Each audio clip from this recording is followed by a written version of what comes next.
Hello friends, आज के इस वीडियो में हम देखने वाले हैं लूसेंट जी के जो बुक है हमारी लूसेंट जी के बुक के ठीक है जो चैप्टर है हमारा भारत का संवैधानिक इतिहास। ठीक है, इससे संबंधित 20 से ज़्यादा प्रश्न इस वीडियो में हम देखने वाले हैं।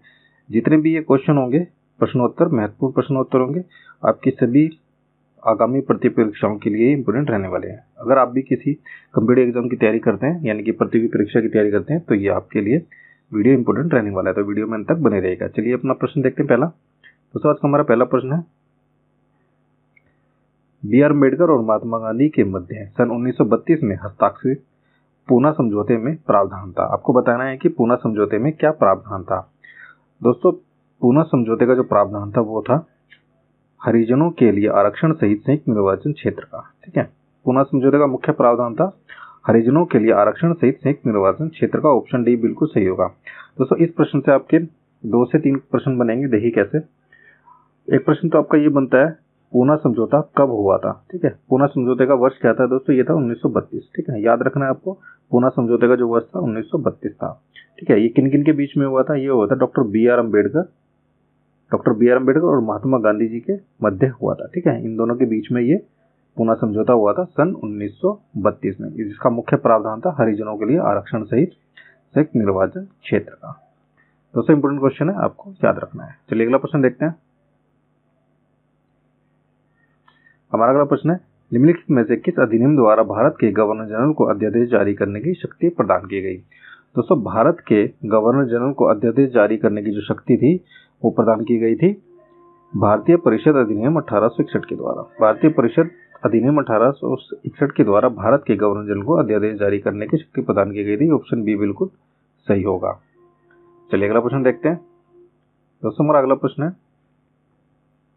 रेगुलेटिंग एक्ट कब पारित किया गया था। दोस्तों, रेगुलेटिंग एक्ट जो पारित किया गया था वो पारित किया गया था 1773 ईस्वी में। ठीक, 1773 ईस्वी में रेगुलेटिंग एक्ट पारित किया गया था। ऑप्शन ए बिल्कुल सही होगा।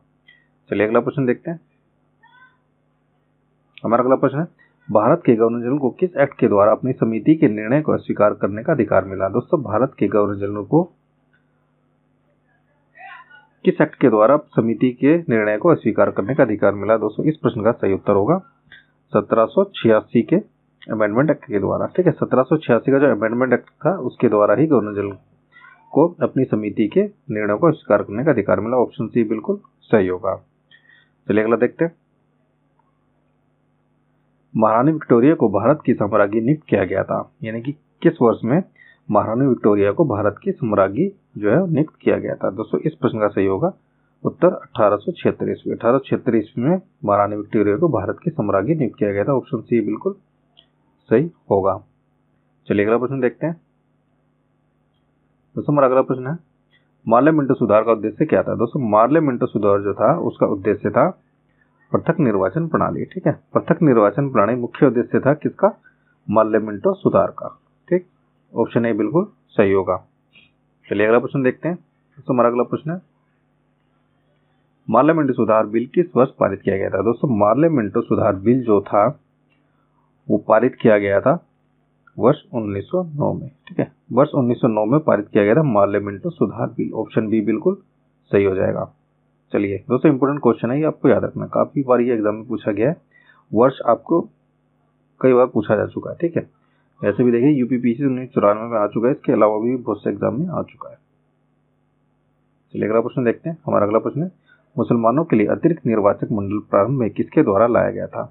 दोस्तों, मुसलमानों के लिए जो अतिरिक्त निर्वाचक मंडल था वो लाया गया था मार्ले मिंटो सुधार 1909 के द्वारा। ठीक है, मार्ले मिंटो सुधार 1909 के द्वारा ही मुसलमानों के लिए अतिरिक्त निर्वाचन मंडल लाया गया था। ऑप्शन बी बिल्कुल सही होगा।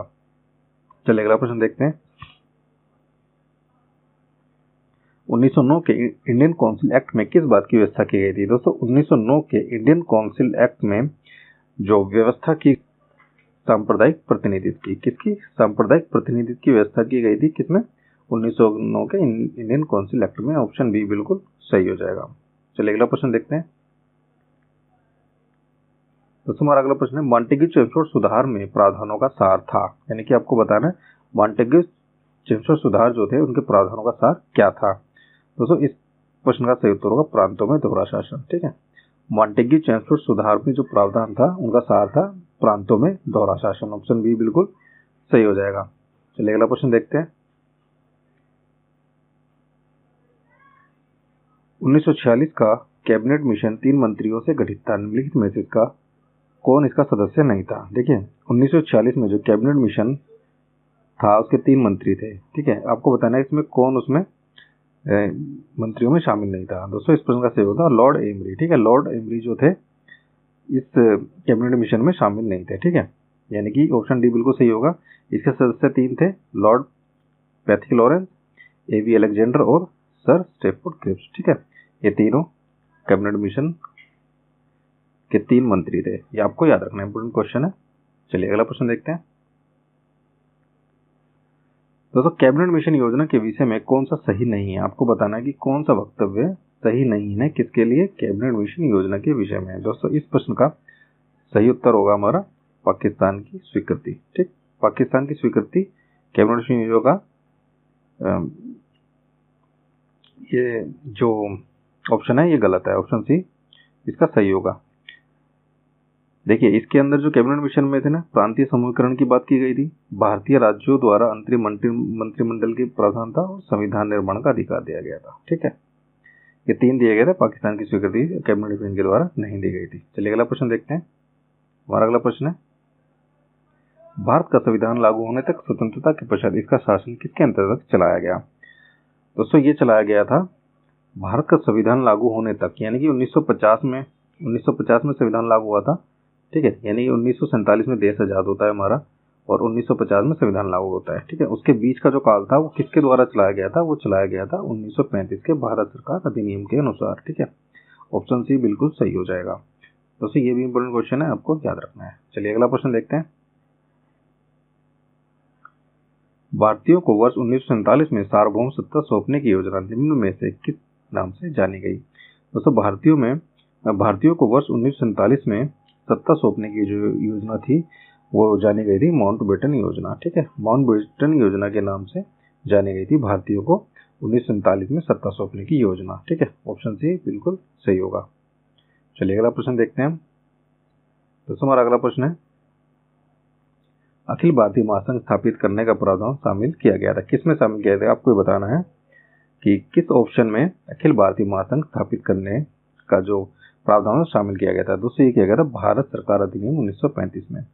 भारत सरकार अधिनियम 1935 के द्वारा अखिल भारतीय महासंघ स्थापित करने का प्रावधान शामिल किया गया था। ऑप्शन ए बिल्कुल सही हो जाएगा। चलिए अगला प्रश्न देखते हैं। दोस्तों हमारा आज का अगला प्रश्न है, निम्नलिखित में से किस अधिनियम ने केंद्र में द्वैध शासन प्रणाली को स्थापित किया। दोस्तों केंद्र में द्वैध शासन प्रणाली जो थी, ठीक है, ये लाई गई थी भारत शासन अधिनियम 1919 के द्वारा। ठीक है, भारत शासन अधिनियम 1919 के द्वारा लाई गई थी क्या, केंद्र में द्वैध शासन प्रणाली। ऑप्शन बी बिल्कुल सही होगा। चलिए आज का अगला प्रश्न देखते हैं हमारा। देखिए संघीय प्रणाली का पहला प्रयास भारत सरकार अधिनियम डैश द्वारा किया गया था, यानी कि आपको बताना है किस भारत सरकार अधिनियम के द्वारा संघीय प्रणाली का पहला प्रयास किया गया था। दोस्तों ये किया गया था भारत सरकार अधिनियम 1935 के द्वारा। ठीक है, भारत सरकार अधिनियम 1935 के द्वारा संघीय प्रणाली जो थी पहला प्रयास किया गया था उसका। चलिए अगला प्रश्न देखते हैं। किस अधिनियम की प्रमुख विशेषता प्रांतीय स्वायत्तता थी। दोस्तों प्रांतीय स्वायत्तता किस अधिनियम की प्रमुख विशेषता थी। दोस्तों ये आपको बताना है, ये था 1935 की। ठीक है, 1935 की मुख्य विशेषता क्या थी, प्रांतीय स्वायत्तता। ऑप्शन ए बिल्कुल सही हो जाएगा। चलिए अगला प्रश्न देखते हैं। दोस्तों हमारा अगला प्रश्न है, भारत में सचिव का पद किसके द्वारा निर्मित किया गया था। दोस्तों सचिव का जो पद था, भारत में सचिव का पद जो था भारत सरकार अधिनियम 1858 के द्वारा निर्मित किया गया था। भारत सरकार अधिनियम 1858 के द्वारा भारत सचिव का पद निर्मित किया गया था। ऑप्शन बी बिल्कुल सही होगा। चलिए अगला प्रश्न देखते हैं। किस भारत सरकार अधिनियम के तहत पहली बार विधायिका के कुछ निर्वाचित प्रतिनिधित्व की मंजूरी दी गई। दोस्तों पहली बार विधायिका में कुछ निर्वाचित प्रतिनिधित्व की मंजूरी दी गई थी। ये किसके द्वारा दी गई थी। दोस्तों ये दी गई थी भारत सरकार अधिनियम 1909 के द्वारा। भारत सरकार अधिनियम 1909 के द्वारा पहली बार विधायिका में कुछ निर्वाचित प्रतिनिधि की मंजूरी प्रदान की गई थी। ऑप्शन बी बिल्कुल सही हो जाएगा।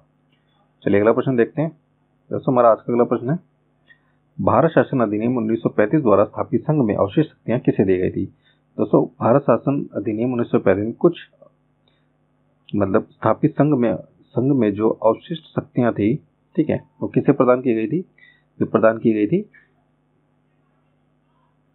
गवर्नर जनरल को। किसको प्रदान की गई थी? ये दोस्तों की गई थी गवर्नर जनरल को। ऑप्शन बी बिल्कुल ठीक है, गवर्नर जनरल को भारत शासन अधिनियम 1935 द्वारा स्थापित संघ में अवशिष्ट शक्तियां किसे दी गई थी? ये है गवर्नर जनरल, इसका उत्तर होगा। ठीक है, तो दोस्तों ये आज के हमारे टोटल 21 क्वेश्चन थे। ठीक है, यानी कि 20 प्लस क्वेश्चन हम इस वीडियो में देखें भारत के संवैधानिक इतिहास से। दोस्तों अगर आप